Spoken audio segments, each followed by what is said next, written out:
12 February 2026 रोजी होणारा मराठी विषयाचा पेपरात जर मी सांगितलेल्या या टिप्स वापरून जर पेपर लिहाल तर तुम्ही देखील चांगला स्कोर हा कराल. तर चला तर पाहूयात. नमस्कार विद्यार्थी मित्रांनो, आज सपोर्ट या चॅनलमध्ये तुमचे स्वागत आहे. तर आज आपण मराठी पेपर कसा सोडवावा ते पाहणार आहोत.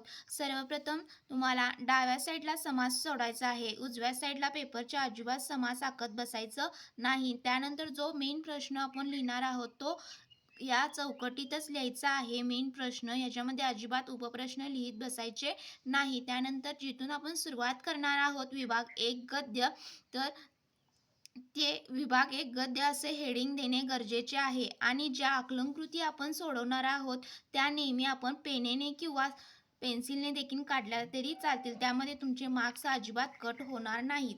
त्यानंतर जो तिसरा प्रश्न असणार आहे स्वमतचा, त्यामध्ये तुम्हाला ऑरला देखील अनेक स्वमत असणार आहे. तर दोन्ही पण सोडवायची गरज नाही. त्यातील एकच स्वमत सोडवायचे आहे जे तुम्हाला असणार आहे 4 मार्क्ससाठी.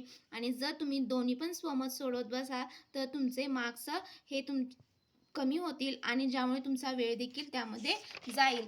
त्यानंतर जो अपठित उतारा असणार आहे त्यावरील सर्वप्रथम प्रश्न वाचायचे आहेत. आणि जर तुम्ही अपठित उतारा वाचत असताना त्यामध्ये त्या प्रश्नाचे उत्तर गावले तर तिथं स्पेसने टिक करून आपल्याला ते उत्तरपत्रिकेमध्ये लिहायचे आहे. त्यानंतर आपण पाहणार आहोत विभाग 2 पद्य जो असणार आहे तो नेहमी उजव्या बाजूच्या पानावरच लिहायचा आहे.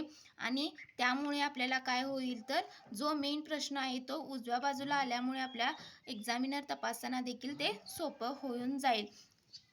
त्यानंतर आपण रसग्रहणे आणि काव्यसौंदर्य हे 2 प्रश्न असणार आहेत. त्यातील एकच प्रश्न आपल्याला सोडवायचा आहे ज्यामध्ये तुम्ही रसग्रहण जे तुम्हाला सोपे वाटेल ती कविता निवडून रसग्रहण किंवा काव्यसौंदर्य लिहायचं आहे. दोन्ही पण प्रश्न सोडवत बसायचे नाहीत ज्याच्यामध्ये तुमचा वेळही जाणार आहे आणि मार्क्सही तुम्हाला त्यामध्ये कमी भेटतील. त्यानंतर जे विभाग 3 साहित्य प्रकार असणार आहे कथा, त्याचा अभ्यास पाठ्यपुस्तकातील कथेचा व्यवस्थित अभ्यास करून जायचा आहे ज्यामध्ये तुम्हाला 10 पैकी 10 मार्क्स मिळतील.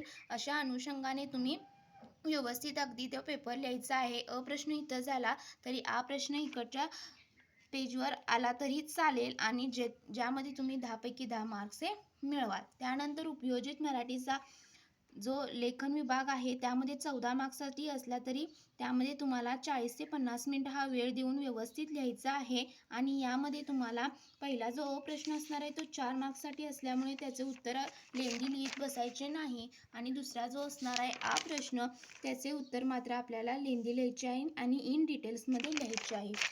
त्यानंतर व्याकरणाचा जो भाग असणार आहे त्यामध्ये 15 ते 20 मिनिटं देऊन व्यवस्थित आपल्याला व्याकरण सोडवायचे आहे.